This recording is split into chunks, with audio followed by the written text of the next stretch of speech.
Welcome to Grow My Etsy Shop podcast, the drips of knowledge you need to start growing. Hey, welcome.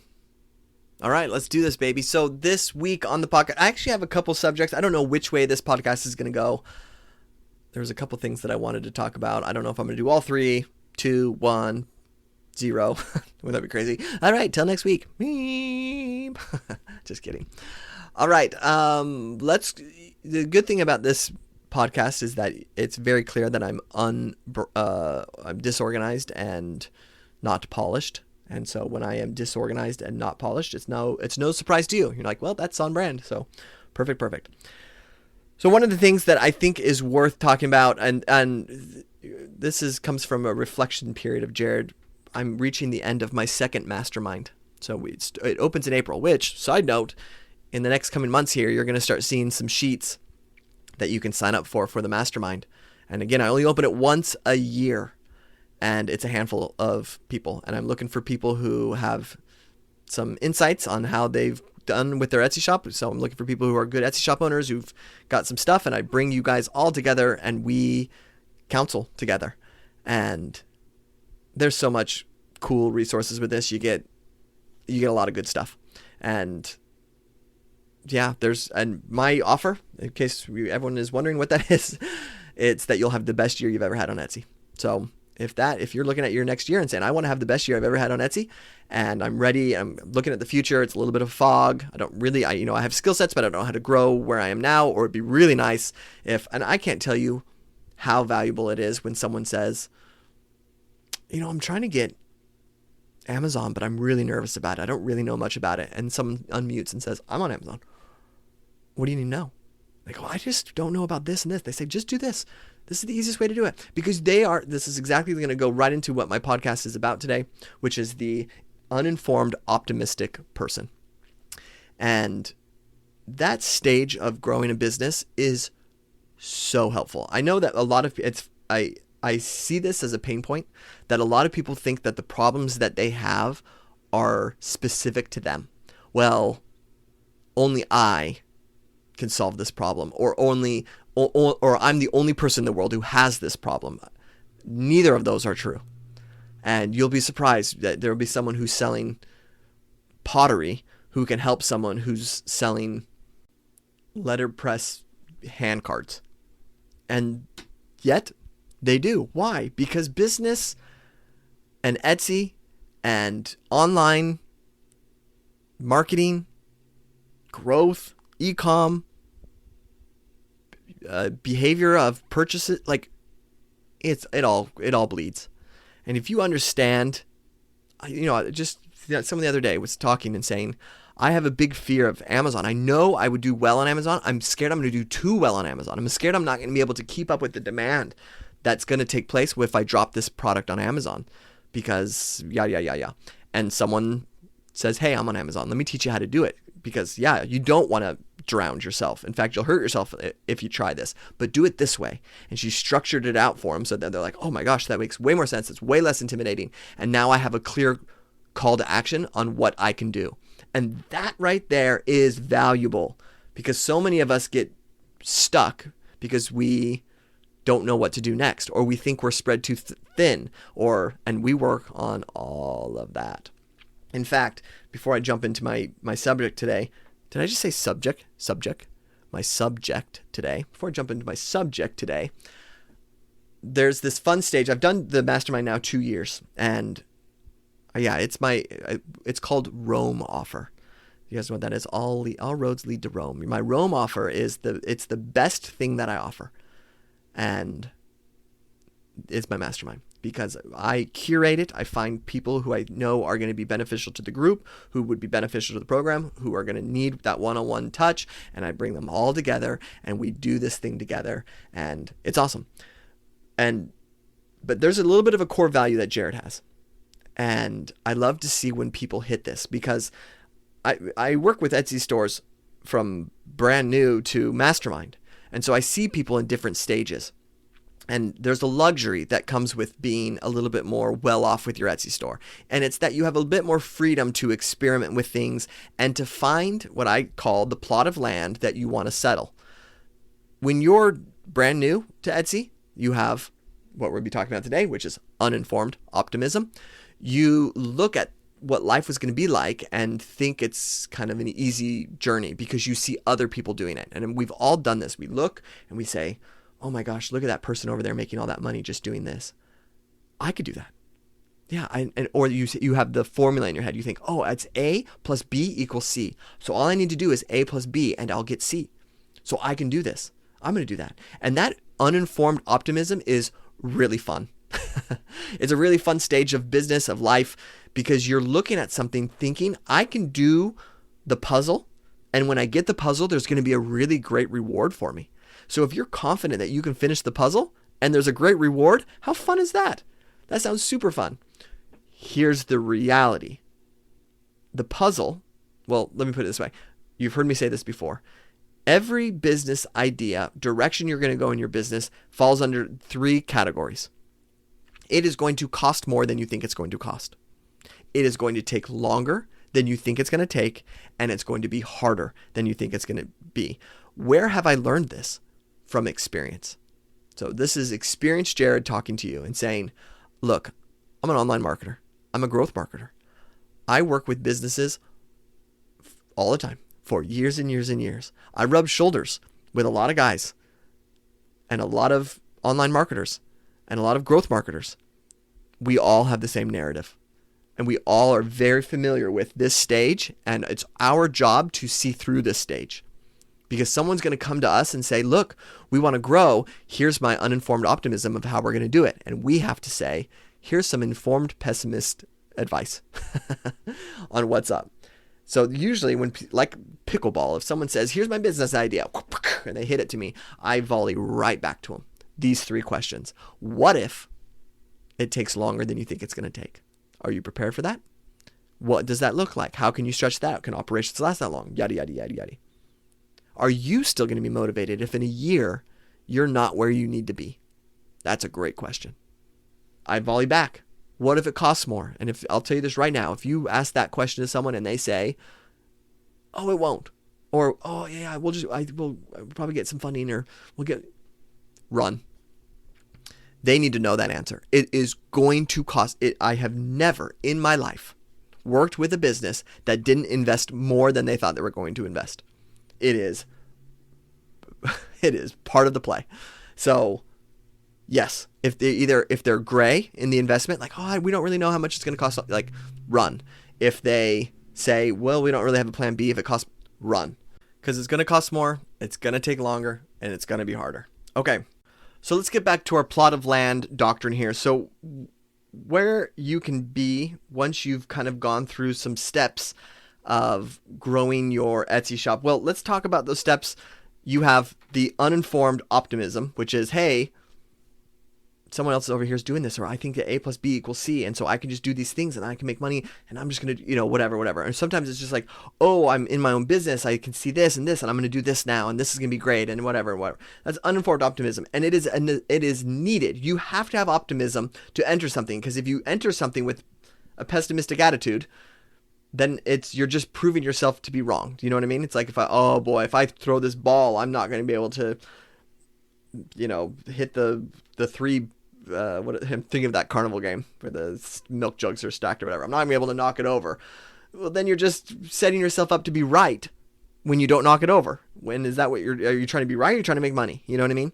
And so you just got to be like, dude, throw the ball as hard as you can to that thing and tell yourself you're going to do it. And if you don't do it, bummer. But if you do, you were trying your best. So that one. So it's important. It's needed. But it's also addicting. It's also fun. And it can also be a little bit of a disillusion or a distraction to what's going to come next. And I think that optimism is needed. It's what motivates you. It's what gives you that joy. But it also you just need to be aware of the optimism. You have to be aware that it's going to take harder, cost more, and take longer than you think. Because what happens is you're going to move from this optimism, uninformed optimism, and move into an informed pessimist. That's what the next stage is, which is that you're like, oh, turns out It's a little bit harder than I thought it was going to be. Turns out it's costing a little more than I thought it was going to. Turns out it's taking longer than I thought it was going to. Turns out it wasn't as easy. I thought it was going to be A plus B equals C, but now I've done A plus B equals C and it didn't work. Shoot. So now you're informed because you know more than you did before, but your optimism is starting to turn into pessimism, and which isn't bad. So again, none of the things I'm saying here is like, and that's where you went wrong. Like, no, this is normal. You come down to earth, you start to realize like, oh, turns out it's not just doing this puzzle that's going to get me this plate of cookies. And it's just like anything in life. Like you're like, oh, I want to be really great at running. And you start to run races. And then you're like, oh, turns out I'm really slow compared to people who are really fast. And I'm pushing myself and I'm getting faster, but it's so much work to do. Like that's business. That's anything in life. It takes this type of mindset. So once you're in this state though, this is where this next stage comes in. And this is where the division takes place. So far, you haven't been able to avoid the first two steps. Those are guaranteed locked in for you. It's the third step that the fork takes place. So the third step is the valley of despair, which is that you try different things and nothing's giving you the result that the uninformed optimistic person wanted. Meaning, oh, I have this business idea and this is what it's going to do and I'm going to have all this money and I'm going to have this freedom and I'm going to have this life. And you can go one step back and saying, oh, if I grow my Etsy shop to this spot, then I'll be happy.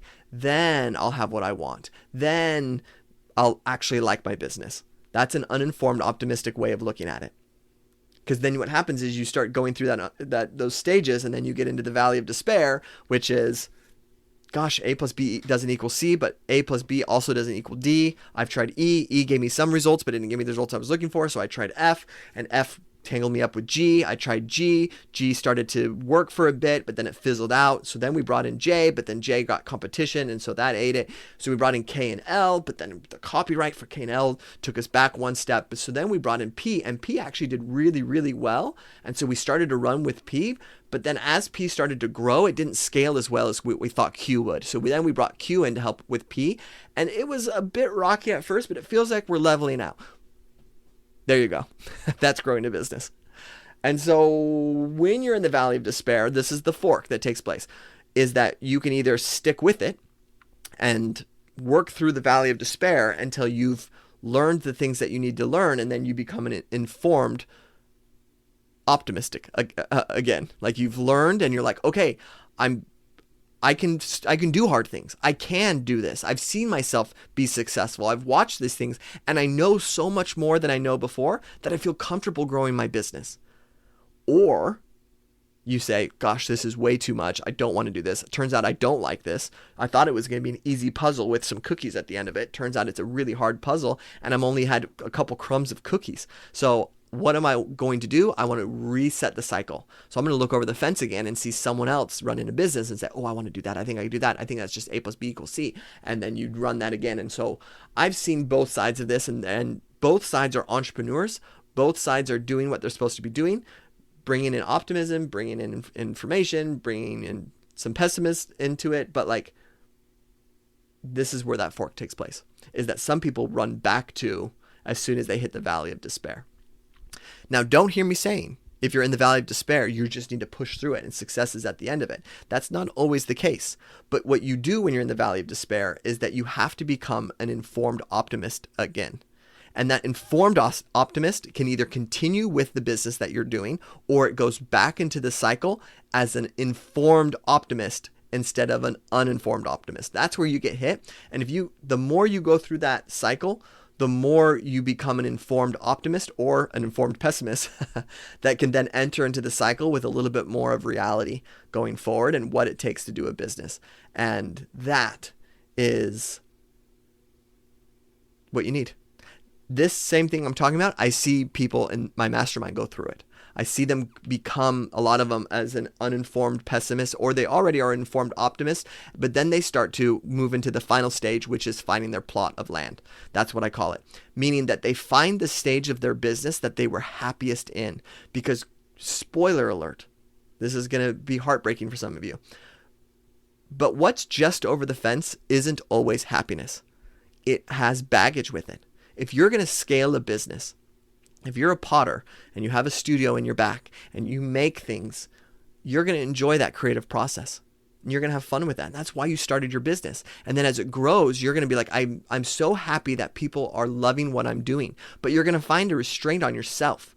Suddenly, back there just listening to that ghost song, oh my love, making pottery, is now become more, oh my love, oh, get this, get that, mix that, oh my gosh, I need to buy more of that, because you're making so much more. So then you say, okay, I just need to hire people. If I hire people, that's going to give me the freedom that I'm looking for from this. I can get back into that mind. Well, then you hire people, and that person is, you're working with your employees, and you got this whole thing, and you've got a whole business happening, and now you're managing. And so then you're thinking to yourself, well, am I supposed to be managing, or am I supposed to be making pottery, or am I supposed to be doing my art, or am I supposed to be making whatever? And that's what you have to look in the mirror and say, well, where's my plot of land? Meaning, once you hit a certain spot in your Etsy store, once you've climbed over a fence, we don't always have to climb over the next fence. Well, what's the next fence? Well, what's the next fence? Because every fence you climb over is going to take longer than you think it's going to. It's going to cost more than you think it's going to. And it's going to be, what was the one I already said? It's going to cost more, take longer, and be harder.